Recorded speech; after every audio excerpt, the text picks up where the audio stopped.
धुळे नंदुरबार जिल्हा बँकेची 68वी वार्षिक सभा उत्साहात, सभासदांच्या सहकार्याने बँकेची यशस्वी वाटचाल अधोरेखित।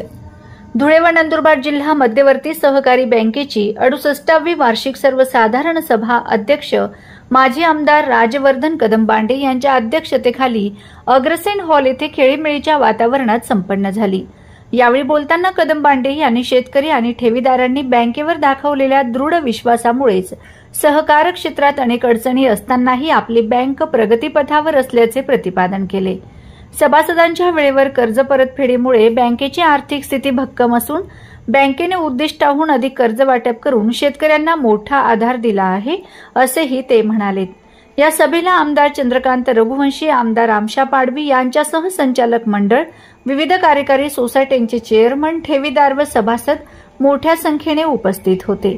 प्राध्यापक शरद पाटील यांनी आपल्या मनोगतातून कदमबांडे यांच्या नेतृत्वाचे कौतुक करत सभासदांच्या सहकार्यामुळेच बँक नावारूपाला येत असल्याचं सांगितलंय।